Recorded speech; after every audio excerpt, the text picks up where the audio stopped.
겉으로는 화려한 사교계의 멋쟁이, 하지만 그 이면에는 빚더미에 앉아 자신을 불태우며 글을 썼던 한 남자가 있었습니다. 바로 오노레드 발자크죠. 그의 불멸의 걸작, 고려 영감의 세계로 들어가는 3부작, 그 첫 번째 문을 지금 열어보겠습니다. 오늘은 이 위대한 소설을 탄생시킨 작가 발자크는 과연 어떤 사람이었는지, 그리고 소설의 무대가 된 19세기 파리는 어떤 곳이었는지에 대해 아주 깊이 파고들어 볼까 합니다. 자, 그래서 오늘은요, 먼저 인간 희극이라는 정말 어마어마한 세계를 설계한 발자크라는 인물부터 만나볼 거고요. 그리고 그가 살았던 19세기 파리, 그 빛과 어둠을 함께 들여다볼 겁니다. 이어서 이 걸작이 도대체 어떤 과정을 거쳐서 탄생했는지 그 비밀을 파헤쳐 보고요. 마지막으로 소설의 모든 사건이 벌어지는 중심 무대죠. 벽 안의 세계 속으로 한 걸음 더 들어가 보겠습니다. 고려 영감을 제대로 이해하려면요, 뭐니 해도 이 소설의 세계를 창조하고 또 그 안을 지배하는 거의 신과 같은 존재죠. 바로 작가 오노레 드 발자크라는 사람을 먼저 만나봐야 합니다. 시인 보들레르가 정말 정확하게 꿰뚫어 본 거죠. 발자크는 그냥 소설 속 인물을 만들어내는 작가가 아니었어요. 자기 자신의 그 불타는 야망과 의지를 그대로 복제해서 수많은 인물들한테 그냥 나눠준 겁니다. 그래서 그의 소설에 나오는 사람들은요, 그냥 등장인물이 아니에요. 작가의 의지를 그대로 물려받아서 목표를 향해 무섭게 돌진하는 살아있는 무기나 다름없었습니다. 발자크의 삶을 보면요, 이게 정말 순탄치가 않았어요. 성공을 향한 끝없는 야망, 그리고 정말 처절한 실패, 또 그걸 딛고 일어서는 재도전의 연속이었죠.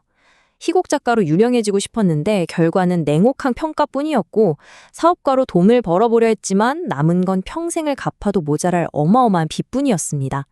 근데 정말 아이러니한 건요, 바로 이 막대한 빚이 그의 창작력을 꺼지지 않게 만드는 가장 강력한 연료가 되었다는 사실입니다. 근데 진짜 재미있는 건요, 발자크라는 사람의 이 이중성이에요. 밖에서는 보석 박힌 지팡이를 짚고 다니면서 사치를 즐기는 누가 봐도 성공한 사람처럼 보였어요. 하지만 그의 서재 문을 열고 들어가면 하루에 딱 2시간만 자면서 수십 잔의 진한 커피로 버텨가며 글을 쓰는 거의 수도승과 같은 삶이 펼쳐지고 있었던 겁니다. 이 극단적인 두 모습의 공존, 이게 바로 발자크라는 인물과 그의 문학 세계를 이해하는 첫 번째 열쇠입니다. 발자크의 이런 이중적인 모습은요, 그가 그려낸 도시 파리에도 그대로 녹아 있습니다. 소설의 배경인 왕정복고 시대의 파리는 단순히 이야기가 벌어지는 장소가 아니에요. 욕망과 좌절이 막 뒤엉켜서 살아 숨쉬는 또 하나의 주인공이라고 할 수 있습니다. 그러니까 나폴레옹 시대가 끝나고 다시 왕이 다스리는 시대가 온 거죠. 당시 파리는요, 거대한 지각 변동을 겪고 있었어요. 옛날부터 권력을 쥐고 있던 구귀족 계급과 돈의 힘으로 새롭게 떠오른 신흥 부유층의 거친 야망이 도시 곳곳에서 아주 격렬하게 충돌했습니다. 모두가 더 높은 곳으로 올라가기 위해 발버둥치는 부와 지위를 향한 그야말로 무자비한 생존 경쟁이 벌어졌던 거죠. 바로 이 혼돈이 고리오 영감의 이야기가 펼쳐지는 중심 무대입니다. 발자크는 이 도시의 화려한 겉모습 뒤에 숨겨진 진실을 정확히 꿰뚫어 봤습니다. 그의 눈에 비친 파리는 진정한 고통과 종종 위조된 기쁨으로 가득 찬 계곡이었어요.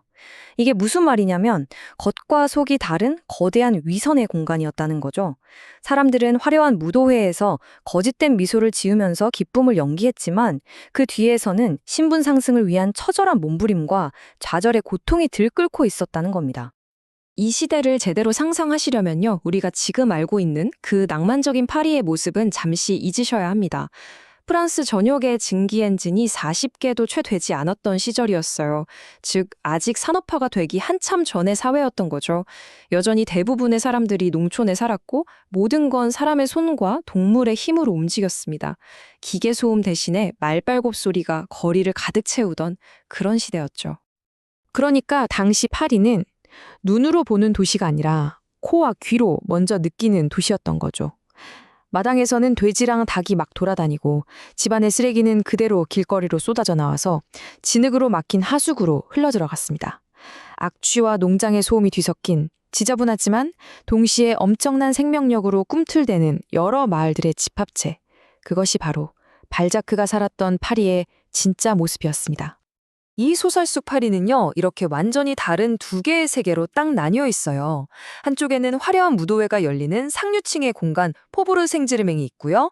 다른 한쪽에는 가난과 야망이 들끓는 학생들과 가난한 사람들이 모여 사는 라텐 지구가 있습니다. 우아함과 추억함, 대대로 물려받은 부와 처절한 가난, 이 두 공간의 선명한 대립이야말로 이 소설의 핵심적인 갈등을 상징적으로 보여주고 있는 겁니다. 자, 이렇게 작가도 알았고 그가 살던 시대도 봤습니다. 그럼 이 모든 것들이 어떻게 하나로 응축되어서 고리오 연감이라는 이 엄청난 걸작으로 폭발적으로 탄생하게 되었을까요? 그 경이로운 순간으로 한번 들어가 보겠습니다. 발자크는 자기가 지금 뭘 쓰고 있는지 너무나 정확하게 알고 있었던 거예요. 이건 그냥 우아하고 교양 있는 이야기가 아니었습니다. 그는 파리라는 도시에 혐오스러운 상처, 그 도덕적인 오물을 있는 그대로 드러내는 잔인할 만큼 정직한 해보도를 그리고 있었던 거죠. 그리고 그는 글을 쓰기도 전부터 이 작품이 불멸의 걸작이 될 거라는 걸 확신하고 있었습니다. 이게 정말 믿기지가 않는데요. 이 두꺼운 소설이 단 40일 만에 완성됐다는 겁니다. 하루에 평균 2시간만 자면서 말 그대로 창작의 불길 속에서 자기 자신을 완전히 불태우면서 써내려간 결과물이었어요. 비톡촉에 시달리면서 써내려갔으니 그야말로 처절한 지필 과정이었죠. 그의 글쓰기 방식은 뭐랄까 거의 혼돈 그 자체였습니다. 그는 인쇄소에서 막 찍어낸 교정지를 오늘날의 워드 프로세서 화면처럼 썼어요. 그 위에다가 빼곡하게 글을 더하고 고쳐 써서 도저히 알아볼 수 없는 상태로 만들어버렸죠. 그걸 받은 인쇄소 식자공들은 정말 절망에 빠졌다고 합니다. 이 과정을 끝없이 반복하면서 작품의 밀도를 계속해서 높여나갔던 겁니다. 지금까지 우리가 이야기한 작가 발자크의 삶, 그리고 왕정복고 시대 파리의 모든 혼란, 이 모든 것이 바로 이 건물 하나에 전부 응축되어 있습니다. 소설의 심장이자 파리 사회 전체의 축소판이라고 할 수 있는 곳, 바로 메종 보케 하숙집입니다. 발자크가 우리를 이 하숙집으로 데려가면서 가장 먼저 공격하는 게 뭔지 아세요? 바로 우리의 코입니다. 눈으로 보기 전에 먼저 냄새를 맡게 하는 거죠. 퀴퀴하고 곰팡이내 나고 역한 냄새. 이 냄새 하나만으로도 우리는 순식간에 부패와 방치로 가득한 이 공간의 분위기에 완전히 압도당하고 맙니다. 우리가 처음 들어서는 곳은 응접실인데요. 여긴 뭐랄까, 손님을 환영하는 공간이라기보다는 감추고 싶은 가난을 어설프게 가려보려는 슬픈 허세의 공간에 가깝습니다. 낡아빠진 의자, 다시 들어버린 조화, 그리고 최악의 취향을 보여주는 시계까지. 여기 있는 모든 가구가 오히려 이곳의 비참함을 더 크게 소리치며 증언하고 있는 것 같아요. 응접실을 지나 식당으로 들어가면요, 이 절망감이 한층 더 깊어집니다. 발자크는 이곳을 그냥 식당이라고 안 하고 불치병자들의 병원에 버려진 문명의 잔해들이 모여있는 곳이라고 묘사해요. 그러니까 이곳의 가구들은 더 이상 제 기능을 하지 못하는 사회로부터 완전히 버림받은 존재들의 무덤과도 같은 곳이라는 뜻이죠. 여기 있는 물건 하나하나가 다 자기만의 비참한 사연을 가지고 있는 것 같아요.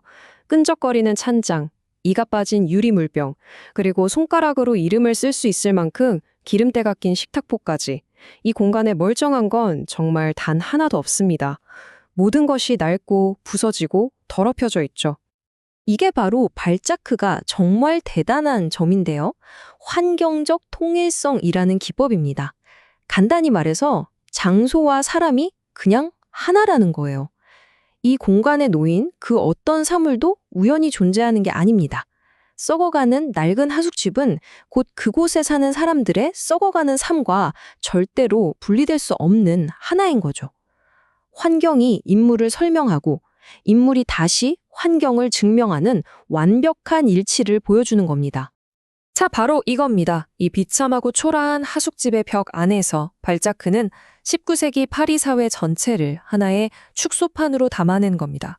성공을 꿈꾸는 야심가, 모든 것을 잃어버린 패배자, 남을 등쳐먹고 사는 포식자와 그들의 먹잇감까지. 과연 이 벽 안에 모인 사람들은 누구이며 어떤 욕망을 품고 있을까요? 그들의 이야기는 다음 2부에서 본격적으로 시작됩니다.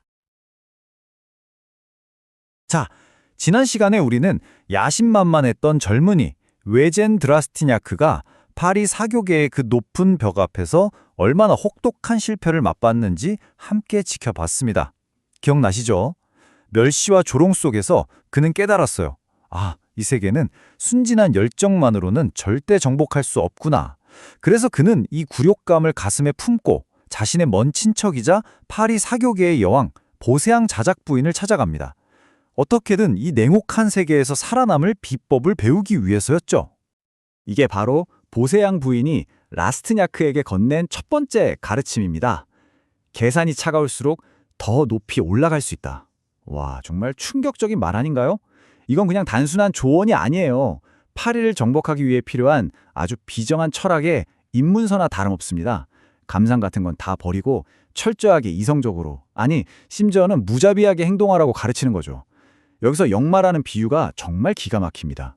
역마가 뭐예요? 목적지까지 가기 위해서 잠시 이용하고 지치면 그냥 가차없이 버리는 존재잖아요. 사람을 남자든 여자든 자기 성공을 위한 도구로만 생각하라는 이 가르침은 라스트냐크의 순수했던 야망에 그야말로 찬물을 끼얹는 동시에 그가 앞으로 가야 할 길이 어떤 길인지를 너무나도 적나라하게 보여주고 있었죠.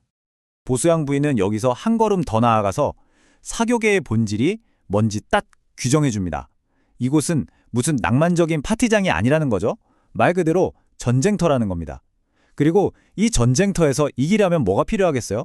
바로 과학, 즉 냉철한 계산과 전략이라는 거죠. 반대로 연민, 동정, 진실한 감정, 이런 것들은 성공을 가로막는 치명적인 약점일 뿐입니다. 이 세계에서 사랑은 열정이 아니에요. 사회적 지위를 올리기 위한 도구일 뿐이죠. 진정한 감정을 드러내는 순간 넌 끝장이야. 이렇게 경고하는 겁니다. 라스티냐크는 바로 이 순간 자기가 꿈꿔왔던 세상의 뒷모습이 얼마나 잔혹한지 뼈저리게 깨닫기 시작합니다. 보세앙 부인의 전략은 점점 더 구체화됩니다. 그녀는 야심 있는 젊은 남자가 여성을 어떻게 활용해야 하는지에 대한 아주 냉소적인 전략을 쫙 펼쳐놓는데요. 자, 먼저 젊고 아름답고 인맥 좋은 여자는 꽉 닫힌 사교계의 문을 열어주는 열쇠 같은 존재래요. 그녀를 통해서 새로운 사람들을 만나고 기회를 잡는 거죠. 반면에 나이가 좀 있고 지위가 확고한 여성은 든든한 후원자이자 보호막이 되어줄 수 있습니다. 뜨거운 햇볕을 가려주는 파라솔처럼요. 결국 사랑은 순수한 감정 교류가 아니라 철저하게 계산된 사회적 거래가 되는 겁니다. 그리고 이 전략에서 가장 무서운 점은 바로 이 마지막 항목이에요.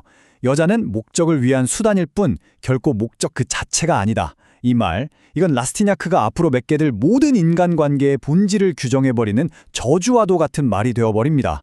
정말 무서운 말이죠. 자, 이렇게 이론 강의가 끝나자마자 보세앙 부인은 바로 실전으로 들어갑니다. 곧바로 라스티냐크에게 딱 맞는 목표물을 지목해주죠. 바로 고리오 영감의 둘째 딸 델핀 두 뉘싱겐입니다. 그녀는 돈은 아주 많지만 신분은 낮은 은행가와 결혼했거든요. 바로 이 지점이 라스티냐크에게는 절호의 기회가 되는 겁니다. 보세앙 부인의 분석에 따르면 델핀이야말로 라스티냐크의 성공을 위한 완벽한 발판이 될 수 있는 인물이었습니다. 보세앙 부인의 전략, 이거 정말 놀라울 정도로 치밀합니다. 왜 델핀이 완벽한 목표물일까요? 자, 한번 따져보죠. 첫째, 델핀은 상류세회에 들어가고 싶어서 안달이 나 있어요. 라스티냐크는 어때요? 보세앙 부인의 친척이라는 아주 강력한 열쇠를 가지고 있죠. 그 문을 열어줄 수 있는 겁니다. 둘째, 델핀은 부자예요. 라스티냐크에게 지금 가장 절실하게 필요한 게 뭐죠? 바로 돈이죠. 셋째, 그녀는 남편한테 사랑도 못 받고 외로워요. 라스티냐크는 그녀가 원하는 애정과 관심을 주면서 마음을 쉽게 얻을 수 있겠죠. 마지막으로 그녀는 언니 아나스타시랑 라이벌 관계예요. 이 경쟁 심리를 잘만 이용하면 라스티냐크는 더 큰 게임에서 아주 중요한 말이 될 수 있는 겁니다. 보세요. 모든 조건이 딱딱 맞아떨어지죠? 두 사람의 만남은 서로의 필요를 완벽하게 충족시켜주는 철저히 계산된 비즈니스 관계가 될 수 있었던 겁니다. 보세앙 부인에게서 사교계의 냉혹한 생존법을 배운 라스티냐크. 그는 이제 하나의 길을 알게 됐습니다. 하지만 그가 머무는 그 초라한 보케아 숲집으로 돌아오자마자 훨씬 더 어둡고 위험한 또 다른 길이 그의 눈앞에 나타납니다. 바로 정체를 알 수 없는 미스테리한 인물, 보트랭이 제시하는 길이었죠. 자, 라스티냐크 앞에 놓인 이 두 갈래 길은요, 이 책의 핵심 갈등을 아주 잘 보여줍니다. 바로 보세앙 부인이 알려준 살롱의 길과 보트랭이 제시하는 암흑가의 길이에요. 살롱의 길은 위선과 거짓말로 가득하지만 적어도 겉으로는 합법의 테두리 안에 있죠. 오랜 시간 공들여서 부유한 유부녀를 유혹하고 그녀를 발판 삼아서 아주 천천히 개미처럼 기어 올라가는 방식입니다. 반면에 암흑가의 길은요, 훨씬 빠르고 화끈해요. 단 한 번의 범죄, 그러니까 살인을 통해서 모든 걸 단숨에 얻는 길이죠. 이 길에는 위선 따위는 없어요. 오히려 잔인할 정도로 정직하죠. 사회라는 시스템 자체를 비웃으면서 힘으로 원하는 걸 빼앗는 방식입니다. 하나는 사회 시스템 안에서 천천히 썩어 들어가는 길이고, 다른 하나는 시스템 자체를 파괴하면서 한 방에 모든 걸 뒤엎는 길, 바로 이겁니다. 라스티냐크는 이 두 가지 부패의 길 사이에서 엄청난 고뇌에 빠지게 됩니다.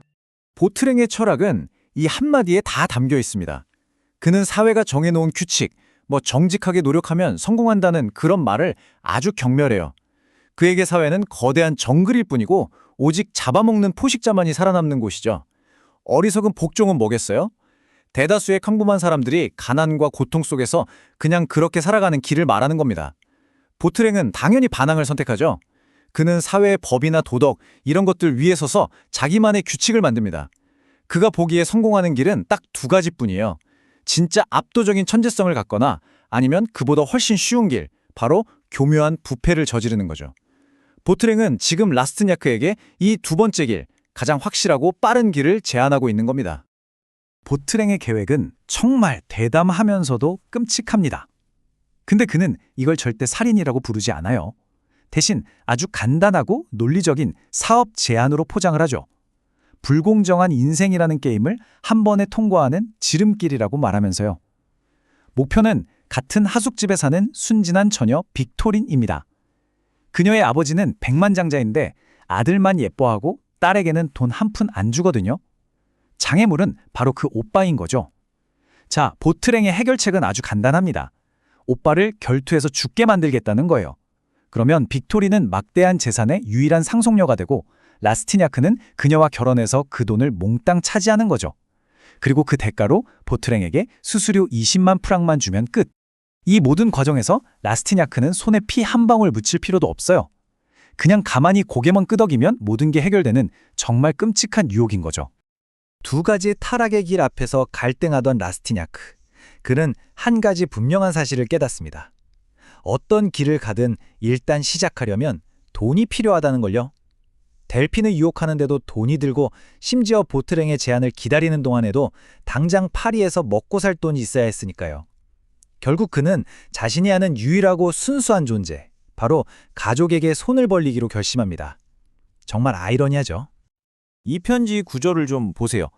라스티냐크는 자기 욕망을 아주 교묘하게 포장합니다. 그냥 돈이 필요하다고 솔직하게 말하는 대신에 이건 나 혼자 잘 먹고 잘 살자고 쓰는 돈이 아니라 우리 가족 전체의 미래가 걸린 중대한 투자다, 이렇게 주장을 하는 거죠. 파리에서의 삶을 끝없는 전투라고 표현하면서 이 전투에서 이기기 위한 군자금을 요청하는 장군처럼 자신을 묘사하고 있어요. 이 편지는 가족의 사랑과 희생을 담보로 자기 야망을 채우려는 그의 첫 번째 기만행이라고 할 수 있습니다.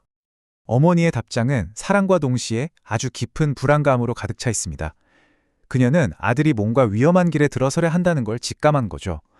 구불구불한 길은 위대함으로 이어지지 않는다는 이 말, 아들의 도덕적 타락을 염려하는 어머니의 간절한 호소입니다. 그럼에도 불구하고 그녀는 아들의 부탁을 외면하지 못해요. 가세가 이미 기울었는데도 아들을 위해 할 수 있는 모든 것을 해주기로 결심하죠. 이 편지에는 아들을 믿고 싶은 마음과 혹시나 아들이 잘못될까 두려워하는 마음이 뒤섞여 있어서 정말 가슴이 아픕니다. 이 편지는 정말 눈물겹습니다. 라스티냐크의 두 여동생, 로르와 아가트는 오빠를 돕기 위해서 평생 모은 자신들의 소중한 돈을 정말 기쁜 마음으로 내놓습니다. 그들에게 이건 희생이 아니에요. 오히려 사랑하는 오빠를 위한 짜릿하고 비밀스러운 모험 같은 거죠. 편지에서 느껴지는 이 순수한 기쁨과 설렘은 라스티냐크가 처한 파리의 더럽고 계산적인 현실과 너무나도 극명한 대조를 이룹니다. 자신들의 엄청난 재산을 보내고 나서 새처럼 자유로움을 느꼈다고 말하잖아요. 바로 이 순수함이야말로 라스티냐크의 야망이 얼마나 이기적인 기반 위에 서 있는지를 역설적으로 보여주는 장치인 거죠. 어머니와 여동생들이 정말 필사적으로 긁어모은 돈이 총 1,500프랑입니다. 시골의 가난한 귀족 가문에게 이 돈은 정말 엄청난 거액이고 그야말로 피와 땀, 눈물이 담긴 희생의 산물이에요. 하지만 파리에서는 라스티냐크의 그 거대한 야망을 실현하기에는 턱없이 부족한 그저 시작 자금에 불과하죠. 라스티냐크는 이제 가족의 순수한 사랑과 희생의 결정체인 이 돈을 손에 쥐고 파리라는 이 위험한 세계를 항해해야만 합니다. 이 돈의 무게, 앞으로 그의 양심을 계속해서 짓누르게 될 겁니다. 자, 야망을 향한 구체적인 계획과 자금까지 손에 쥔 라스티냐크. 이제 그는 하속집의 동료인 고리오 영감을 더 이상 그냥 불쌍한 노인으로 보지 않습니다. 자신의 계획에 있어서 아주 중요한 열쇠이자 파리 생활의 비극을 상징하는 인물로 보기 시작하는 거죠. 발자크는 고리오를 부성의 그리스도라고 부릅니다. 이 표현은 그의 끝없는 희생을 거의 성스러운 경주로 끌어올리는 말이에요. 그는 딸들이 사교계에서 행복하게 살 수만 있다면 자신은 기꺼이 가난과 조롱을 견디면서 스스로를 추방시킵니다. 마치 인류를 위해 십자가를 진 예수처럼 말이죠. 그는 아버지라는 이름으로 딸들의 모든 죄, 그러니까 무관심, 허영심, 이기심을 대신 짊어지고 고통받는 순교자로 그려지는 겁니다. 고리오 영감의 사랑이 얼마나 절대적인지를 보여주는 대목입니다.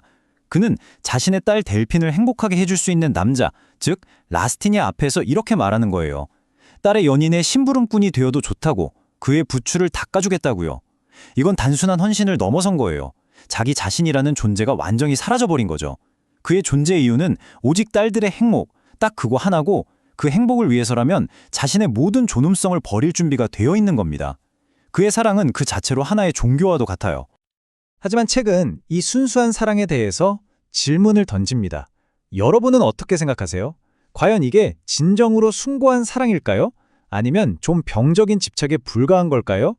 이 질문을 제기하는 인물은 바로 냉소적인 관찰자, 보트랭입니다. 보트랭의 분석은 지독하게 날카롭고 잔인합니다. 그는 고리오의 희생을 아름답게 보지 않아요. 오히려 그걸 통제 불가능한 욕망, 즉 약점으로 규정해버리죠.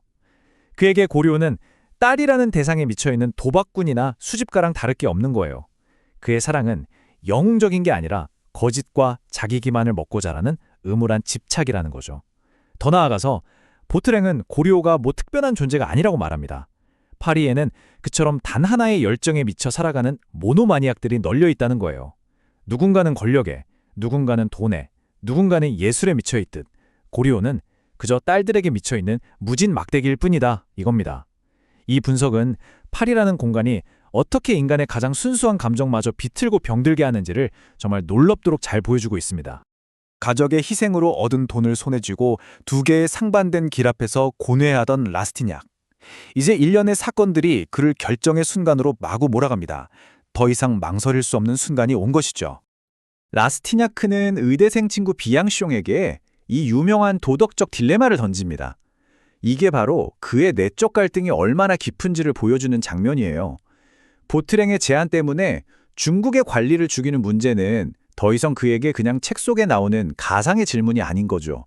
빅토린의 오빠라는 아주 구체적인 현실의 문제가 되어버렸으니까요. 그는 친구에게 이 질문을 던짐으로써 자신의 흔들리는 양심을 시험하고 동시에 어떻게든 위안을 얻고 싶었던 겁니다. 스스로 결정을 내릴 수 없었던 라스티냐크는 결국 자신의 운명을 우연에 맡기기로 합니다. 그는 가족이 보내준 피 같은 돈의 일부, 100프랑을 들고 도박장으로 향해요. 이 한 번의 도박으로 자신의 다음 행동을 결정하겠다니 정말 절박하고도 무모한 선택이었습니다. 그리고 정말 믿을 수 없는 행운이 그에게 찾아옵니다. 자신의 나이인 21살, 숫자 20일에 건 100프랑이 무려 3,600프랑이 돼서 돌아왔고, 이어서 그 돈 전부를 건 빨간색이 또다시 행운을 가져다 줬죠. 순식간에 100프랑이 7,200프랑으로 불어나는 기적이 일어난 겁니다. 이 돈은 보트랭의 그 피비린내 나는 제안을 잠시 보류하고 보세앙 부인이 알려준 길, 즉 델핀을 유혹해서 사교계에 진출할 수 있는 충분한 자본이 되어주었습니다. 운명이 일단은 그에게 덜 악한 길을 선택할 기회를 준 셈이죠. 이제 라스티냐크는 모든 것을 갖췄습니다. 사교계에 어울리는 옷을 살 돈, 빌린 마차값을 갚을 돈, 그리고 델핀드 뉴싱겐과의 계산된 연애를 시작할 자본까지도요. 그는 하나의 길을 선택했습니다. 하지만 이건 끝이 아니라 시작에 불과해요. 도덕적 타협의 첫걸음을 뗀 그에게 앞으로 어떤 시련이 닥치게 될까요? 과연 그의 영혼은 파리라는 이 거대한 욕망의 소용돌이 속에서 파괴되지 않고 살아남을 수 있을까요? 그 이야기는 다음 시간에 이 이야기의 마지막 편에서 계속 이어가도록 하겠습니다. 자, 외젠드라스티냐크가 팔이라는 거대한 무대 위에서 선과 악, 그 아슬아슬한 경계에 섰던 순간, 바로 거기서부터 3부의 이야기를 시작하겠습니다. 보트랭의 악마적인 속삭임과 고려 영감의 모든 걸 내어주는 아버지의 사랑 사이에서 그의 영혼은 정말 폭풍 속 돛담배처럼 흔들리고 있었죠. 이제 그 폭풍의 가장 중심으로 들어가 보겠습니다. 3부의 분위기를 한마디로 요약하면 바로 이겁니다. 모든 것이 무너져 내리죠. 복행과 숙집을 겨우겨우 지탱하고 있던 인물들 사이의 위태로운 관계, 라스티냐크의 마음속에 남아있던 마지막 순수함, 그리고 고리오 영감의 꺼져가는 생명의 불꽃까지 모든 게 한순간에 와르르 무너져 내립니다. 발자크는 이 마지막 장에서 팔이라는 거대한 용광로가 한 인간의 영혼을 어떻게 녹이고 또 어떻게 다시 만들어내는지 그 잔인한 과정을 정말 남김없이 보여줍니다. 그리고 이 모든 혼돈과 파멸의 한가운데 바로 이 질문이 놓여 있습니다. 과연 우리의 주인공 라스티냐크는 이 진흙탕 속에서 자신의 영혼을 지켜낼 수 있을까요? 아니면 그 역시 파리에 완전히 잠식되어서 또 다른 괴물이 되어버릴까요? 이 소설의 마지막은 결국 한 청년의 교육이 어떻게 완성되는가에 대한 아주 냉혹하고 현실적인 보고서라고 할 수 있습니다. 자, 그럼 첫 번째 클라이맥스로 들어가 보죠. 바로 복행하 숙집의 미스테리한 실세였던 보트랭. 그의 정체가 드디어 밝혀지는 아주 극적인 순간입니다.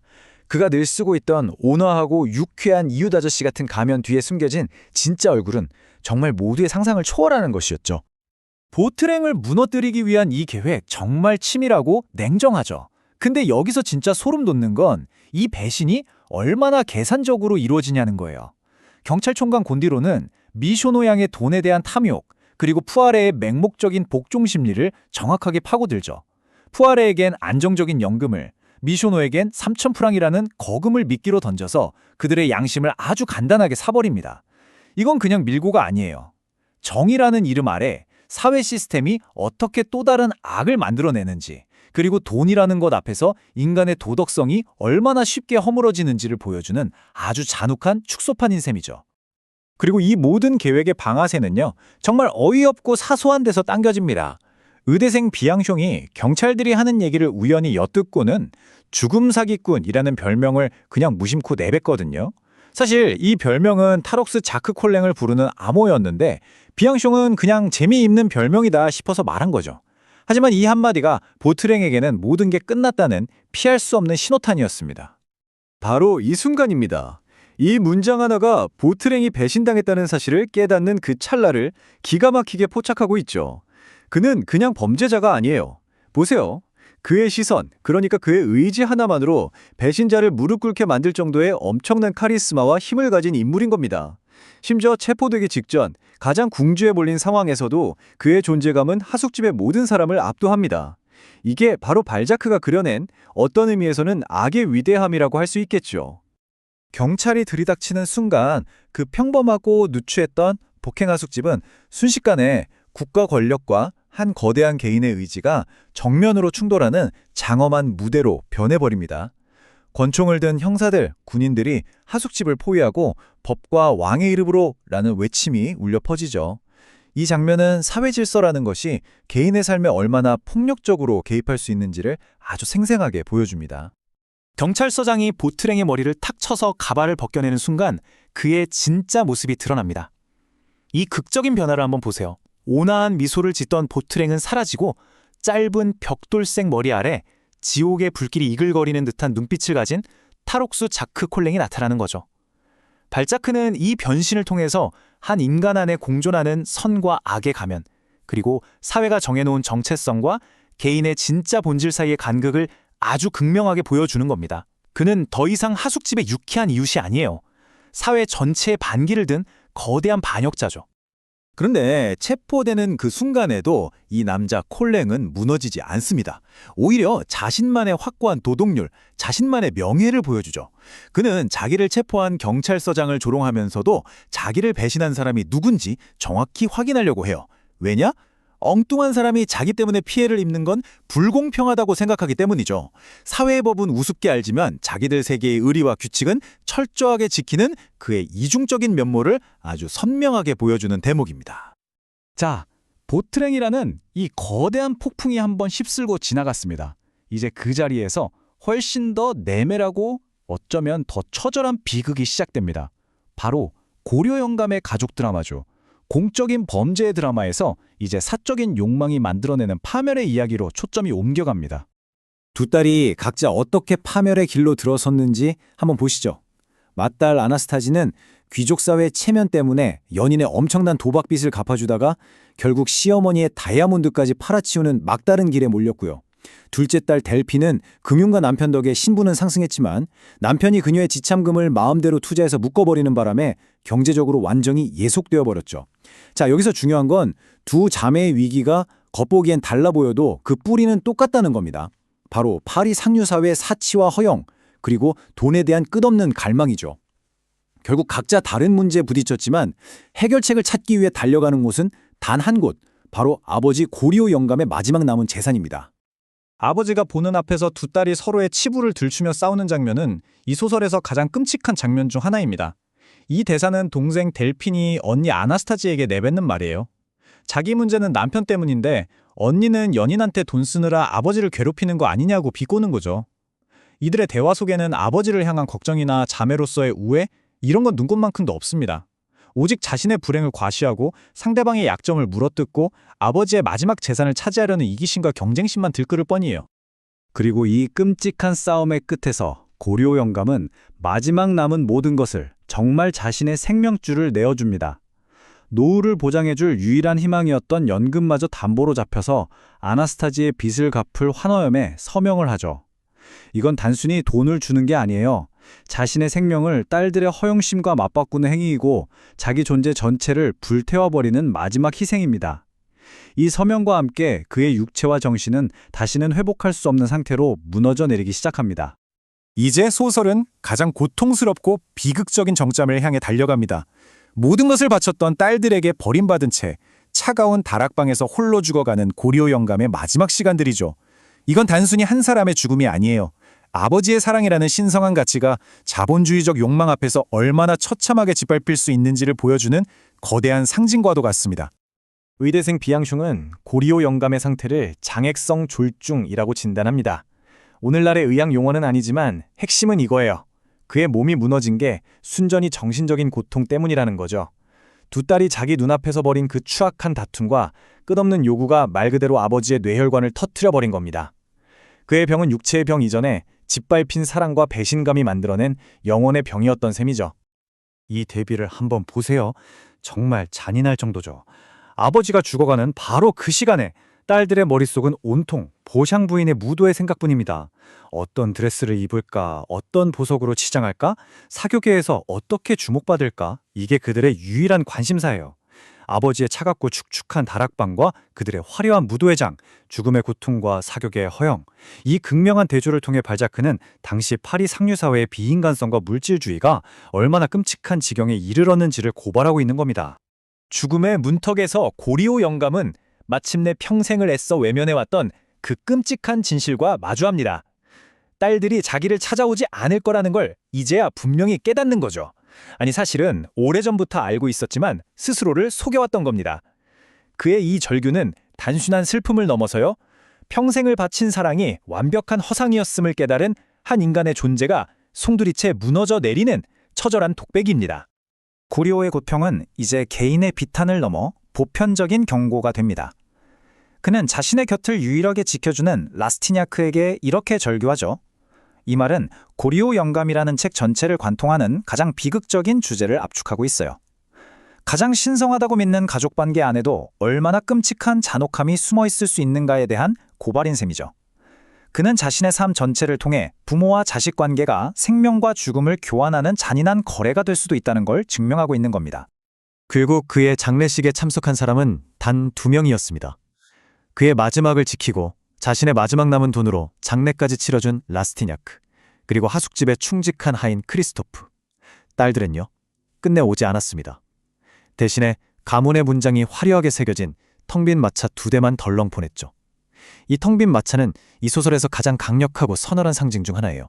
그건 애도 없는 형식, 사랑 없는 의무, 모든 진심이 사라진 채 껍데기만 남은 파리 사교계의 텅 빈 숭례, 그 자체를 보여주는 마지막 제스처였습니다.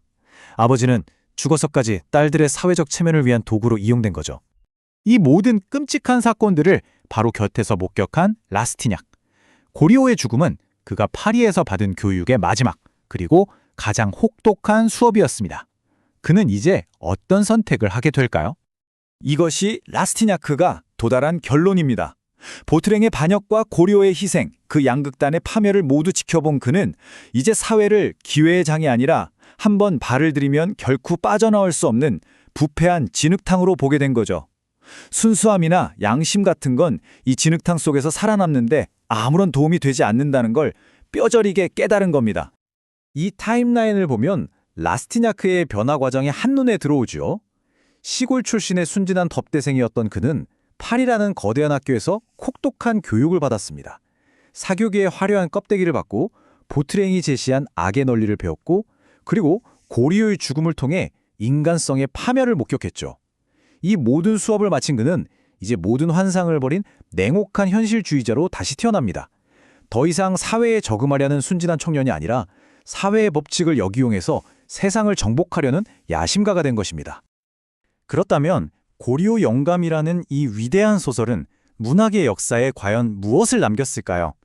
이 작품이 오늘날까지도 꼭 읽어야 할 고전으로 꼽히는 이유를 마지막으로 정리해 보겠습니다. 발자크가 남긴 것들은 정말 대단합니다. 우선 사회의 가장 화려한 것부터 가장 어두운 구석까지 현미경으로 들여다보듯 세밀하게 묘사하면서 사실주의 문학의 문을 활짝 열었죠. 또 고리오를 통해서는 맹목적인 부성애를, 라스티냐크를 통해서는 시대의 야망을, 보트랭을 통해서는 사회에 대한 반역을 보여주는 전형적 인물들을 창조했습니다. 그리고 이 작품의 인물들이 다른 소설에 또다시 등장하는 인간 희극이라는 거대한 프로젝트에 초석을 다졌고요. 무엇보다 중요한 건 파리를 단순한 배경이 아니라 그 자체로 욕망하고 꿈틀대는 하나의 거대한 생명체로 그려냈다는 점입니다. 그리고 마침내 소설의 마지막 문장입니다. 고려 영감의 무덤에 자신의 마지막 남은 젊은 날의 눈물을 함께 묻어버린 라스티냐크. 그는 페를 라시에즈 공동묘지 꼭대기에서 파리의 불빛을 내려다보면서 이 한마디를 내뱉습니다. 이건 패배자의 독백이 아닙니다. 희생자도 수능자도 아닌 이제 막 세상과 정면으로 맞서 싸우기로 결심한 한 명의 도전자, 즉 새로운 유형의 근대적 영웅이 탄생하는 순간을 완벽하게 포착한 문학 역사상 가장 위대한 마지막 문장 중 하나입니다.